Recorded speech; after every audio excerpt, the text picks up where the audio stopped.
अरे मैंने उठो करवाया मौका ताकत है मेरे साथ देखे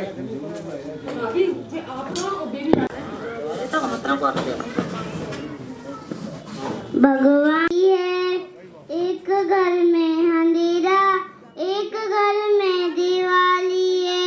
भगवान तेरी महिमा क्या खेल रचाया है, या तेरा वेद कोई भी जान न पाया है।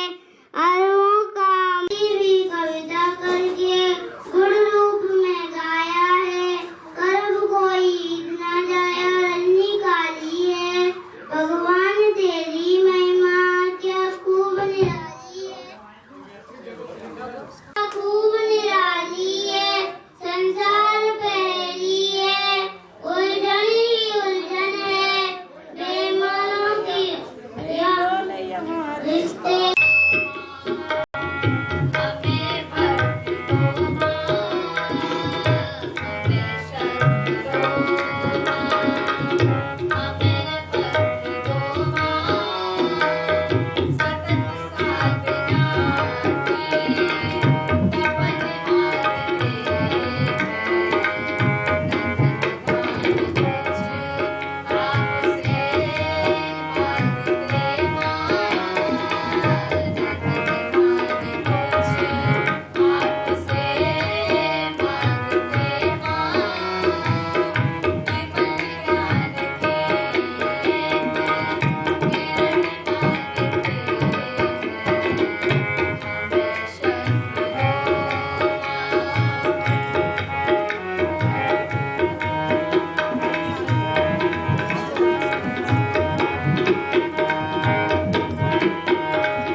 जन लोग ऊपर कुछ बताएं। तो वेद तो अपार है, उनका कोई था नहीं, लेकिन फिर भी जितने अभी हमको जानकारी है उसके बारे में आपको थोड़ा थोड़ा बताना है।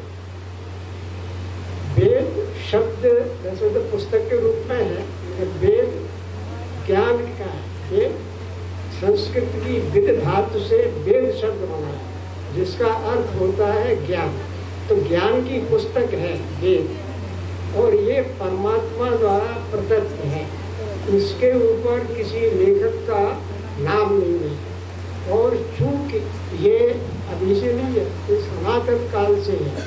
जब से सृष्टि उत्पन्न हुई है तभी परमात्मा ने पैदा हुए अपने जन समुदाय के लिए, मानव कल्याण के लिए ये वेद ज्ञान दिया था।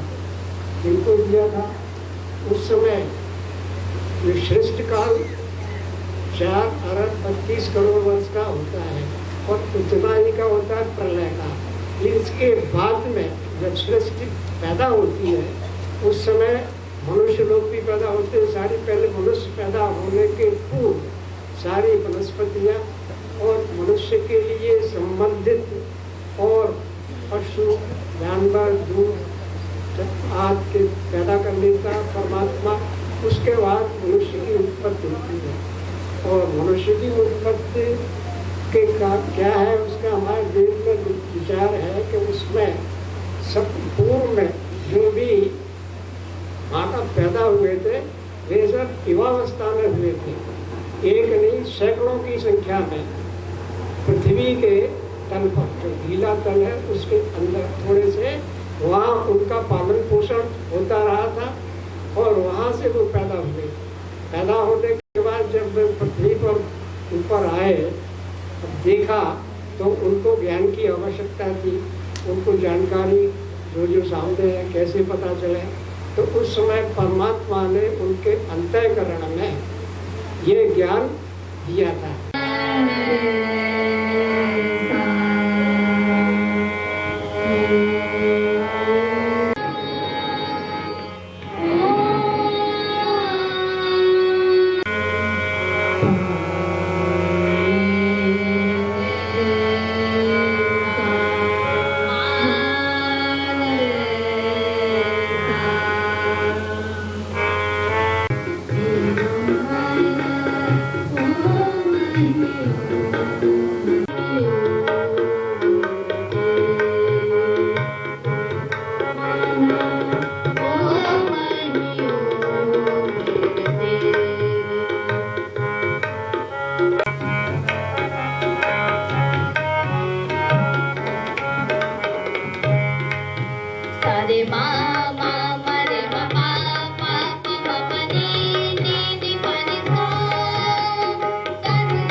हुआ था तो एक शायद शिक्षक थे, वो आ गए और हमारे पंडित जी से प्रश्न करने लगे कि पंडित जी ये बताइए, ये नव संवत्सर किसे कहते हैं। तो बंधुओं, जहाँ कहीं पुस्तकालय लगता है वहाँ छोटी छोटी पुस्तकें आती हैं, उसमें सारी गणना है, सृष्टि बने हुए कितने साल हो गए और सृष्टि और नव संवत्सर किस लिए मनाया जाता है। लेकिन खेद इस बात का है, 1 जनवरी को जब नई साल मनाई जाती है तो हमारा अनुमान है कि 31 दिसंबर को सारी रात पटाखे फूटते हैं और सारी रात प्रोग्राम चलता है। आज मैंने जग के कई बार देखा, शायद मेरी आंख ही नहीं लगी क्योंकि मच्छर ज्यादा काट रहे थे, तो कहीं न तो एक ही पटाखा फूटा दिखाई दिया और न कोई कार्यक्रम चलता दिखाई दिया। देखिए, आप सभी लोग आर्य समाज का धन्यवाद विशेष रूप से करेंगे, क्योंकि ये पद्धति केवल आर्य समाज में ही है। नव संवत्सर मनाने की विधि और शायद आप सभी लोगों ने देखी हो कितने सुचारू रूप से मनाई गई। और नव संवत्सर किसे कहते हैं और कैसे मनाया जाता है।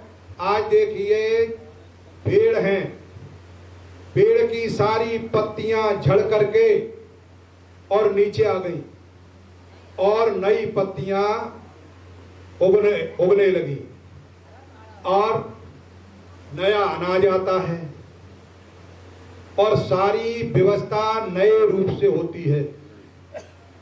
तो इसलिए इसे 2076 आज से शुरू हो गया। संवत 2075 कल खत्म हो गया, आज संवत 2076 शुरू हो गया। तो विशेष रूप से मेरा अनुरोध है, आप सभी लोग ये आर्य पर्व पद्धति के माध्यम से नव संवत्सर इसी प्रकार मनाएं। और हम परमात्मा से यही निवेदन करते हैं कि हमारे आर्य समाज में जो पदाधिकारी हैं वो हर साल ऐसी ही भीड़ जुटा करके और नव संवत्सर पर्व मनाया करें। लेकिन खेद इस बात का है, अब करें क्या, कहने को तो बहुत है लेकिन हम संक्षेप में कहेंगे थोड़ी बात। बड़ी व्यवस्था बिगड़ी है। किस रूप से, तो कवि ने एक भजन के माध्यम से बताया है। एक तरफ पाखंड बड़ा है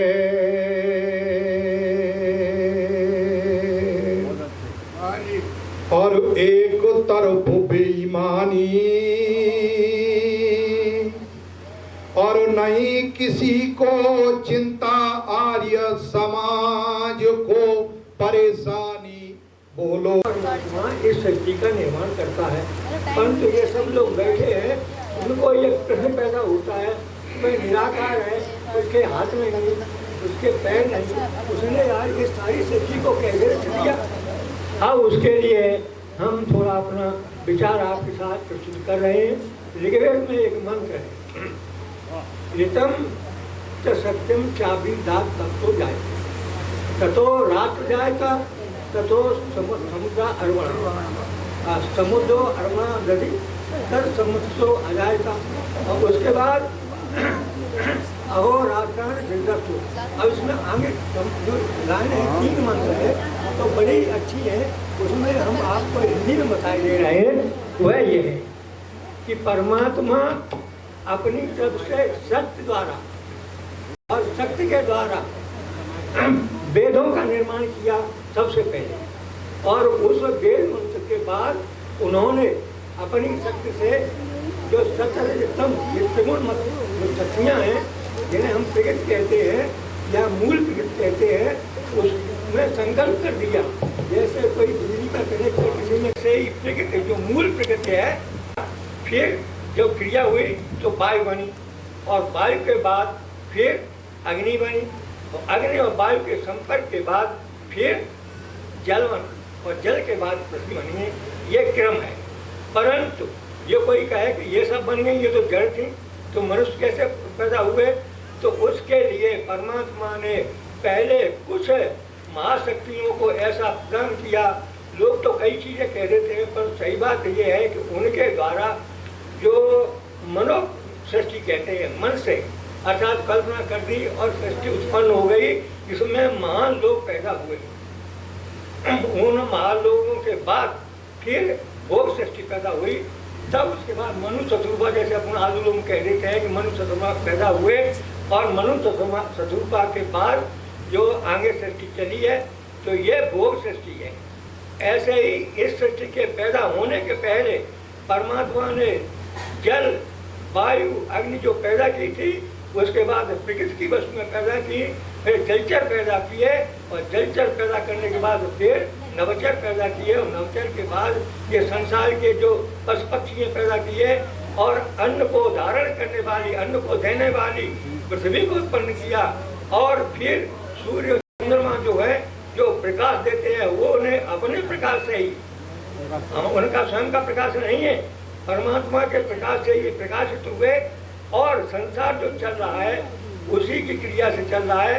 लोग उसको न जाने तो ये देख लो कि हमारा शरीर है, हम इसका खून नहीं बना रहे, हम इसमें मांस नहीं बना रहे, इसकी जो क्रियाएं आँख नहीं पका रहे हैं, भोजन नहीं पचा रहे, सारी क्रियाएं हो रही हैं। तो जैसे हमारे शरीर में सारी क्रियाएं हो रही हैं, ऐसे ही परमात्मा की कृपा से